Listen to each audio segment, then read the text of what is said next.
दोस्तों, आज की उर्दू डिक्शनरी में आपके साथ शेयर कर रही हूँ लफ्ज़ अशफाक और दूसरा लफ्ज़ मुशफ़िक़। ये आपने बतौर नाम अल्फाज ज़रूर सुने होंगे। सबसे पहले बात करेंगे लफ्ज़ अशफाक पर, जिसका मतलब होता है लुत्फ़ व अल्ताफ़, इनायत या इनायात, मेहरबानी या मेहरबानियाँ। हिंदी में इसके लिए कृपा, दयालुता, अनुकंपा अथवा अनुकंपाएँ तो सिंगुलर और प्लूरल दोनों तरह से ये इस्तेमाल होता है।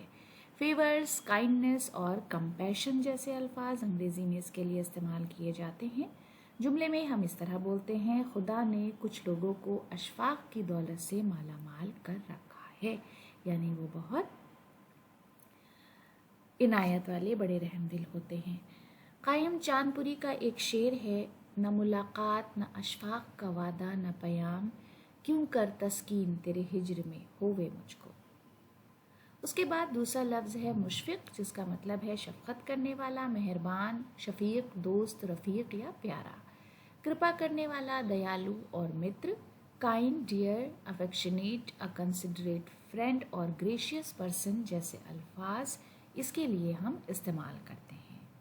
जुमले में इस तरह बोलते हैं, मुशफ़िक़ इंसान ताउम्र याद रहते हैं, यानी वो जो आपके सच्चे दोस्त हैं, अच्छे बुरे वक्त में आपके साथ रहते हैं, उनको हम ज़िंदगी भर याद रखते हैं। जलील मानिकपुरी का शेर है, यार सादिक ढूंढते हो तुम जलील, मुशफ़िक़ मन ये ज़माना और है। तो दोस्तों, इसी शेर के साथ आज का वीडियो ख़त्म करते हैं। अगले वीडियो में आपसे फिर मुलाकात होगी। वीडियो देखने के लिए बहुत बहुत शुक्रिया।